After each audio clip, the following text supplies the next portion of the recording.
This was on my way to the remote private island of Mumbo. The town here is called Cape Maclear. It's the closest mainland town to Mumbo. I've made an introduction to Mumbo Island in my Lake Malawi National Park video. I've included the link in the description if you need more details. It's about a 40-minute boat ride from Cape Maclear to Mumbo Island. There are no shops on the island, just a lodge and a restaurant. The restaurant doesn't take cash, so everything will be included in the final hotel bill. The bill is paid at the mainland office in Cape Maclear. The lodge is self-sustaining with clean energy sources. There is limited electricity on the island, so I had to make sure I had power banks or electronics were charged and everything I needed like toiletries and other necessities. It's not guaranteed that you will get phone signal, so I had to let my family know where I was going before leaving Cape Maclear. On my way to the island, I saw quite a few fishermen from Cape Maclear on their canoes. Most of the fishing in Lake Malawi is done with canoes. This was on a beach on Mumbo Island. There are two main islands making up Mumbo and they're right opposite each other. They are connected with the bridge, so you don't need to swim over or take a boat from one island to another. This one here is the smaller island where the guest chalets are. This side where the beach is where the restaurant and most of the facilities are. The staff also lodge on this bigger island. Usually staff only goes to the smaller island when you call them. So I will start with the smaller island where the guest chalets are. There are no roads, just paths. So some donuts, when they come here, they feel the need to be writing on the rocks as well as the trees to the point where they had to put up a sign to stop them from doing so. This is an ecotourism lodge, so the environment should be respected. As you walk along, you can see some of the endemic plants and some of the guest chalets. The chalet's platforms are elevated. This really helps with the view of the lake. The whole structure is built using sustainable materials to blend in with the environment. All of the chalets on the island are made with thatch and wood. They all also have wooden decks. The decks give out a really good view of the lake, especially if you are chilling on the hammocks. All of the rooms have twin beds, chairs and mosquito nets. I actually slept with the windows and the doors opened. It felt like I was floating on the lake. If you love animals, especially reptiles, this is the best place for you because under the rocks there are thousands of lizards. The only thing you can hear is the lake and the birds. It's beautiful. Each chalet has its own private bathroom. The toilets are composted and the shower uses treated water from the lake. Staff fills water into a bucket shower every time you make a request. The chalets are further apart from each other. It actually feels like you have the whole island to yourself. The island lodge only accommodates up to 14 people at a time. And when I was there, only 5 other guests checked in. So it's not always fully booked. As you can see on the ground, there is beach sand and you'd have to be really careful when walking. There are a lot of small lizards on it and this is the actual chalet I slept in. It looks small here but it's actually quite big. At night I saw so many stars. I spent half of the night stargazing. It was so beautiful, I completely forgot that there are snakes on the island.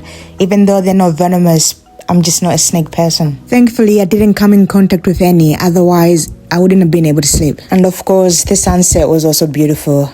The tide was so high at night, I actually thought it would flood the chalet. There are a lot of insects as well as mosquitoes, so it's really important to use the mosquito net. So if you have any light, like a torch or like a phone light, they will follow the light.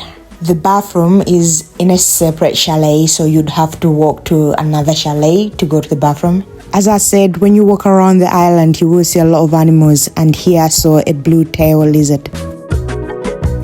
So the blue-tailed lizard is the male lizard, and I think the orange or yellow tail is the female one. And here, if you look closely, you can actually see some birds like flying from the bottom to the top. So this was just one part of the island. I didn't go to the other side because there were other guests there, so I didn't want to disturb anybody. In this region, there are over 200 species of birds, so you will see a lot when you walk around the island. Some are water birds and some are just normal birds. And the one that really stood out to me was the African fish eagle, the one that dives into the lake, catches the fish and flies out. On this part of the lake, there's a lot of wildlife. I'm not sure what this bird is called, but in the lake, there's a lot of cichlid fish. All of the cichlid fish found in Lake Malawi are endemic.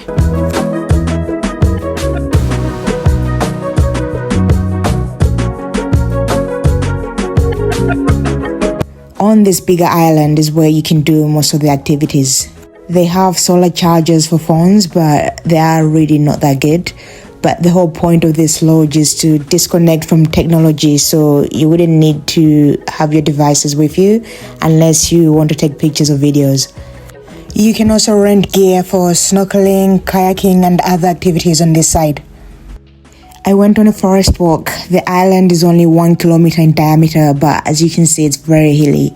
I only walked for about 40 minutes and then I was done. It would have been better if I had a guide with me. They would have been able to provide more details about the plants and animals.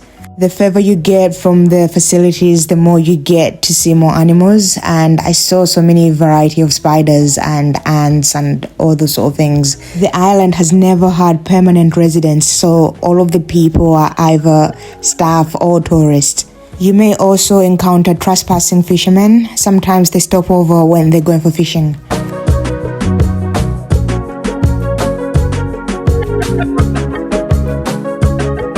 I went back to where the facilities are, and this is the lounge. As you can see, you can play board games here. This board is for one of the local games called Bao. All of the furnishings are locally sourced and made. This game, I'm not sure what it is, but if you do know, please let me know in the comments. And of course, here we have chess. I got one of the staff members to teach me how to play this game. It's so cool. I don't know why it's not as popular as chess. In Malawi, we call this game Bao. In other countries, do you call this game by another name? Please let me know again in the comments.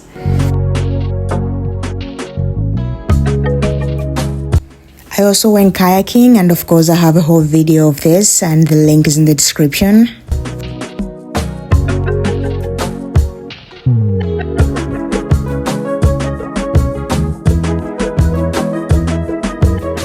You can see colorful fish in the lake by snorkeling. I was not able to film underwater, but I highly recommend this activity. There are no dangerous animals around Mumbo, so it's safe to swim. Overall, this was a really good experience, and the staff are always at your service. And if you don't know how to do an activity, they're always there to teach you or guide you on how to do it.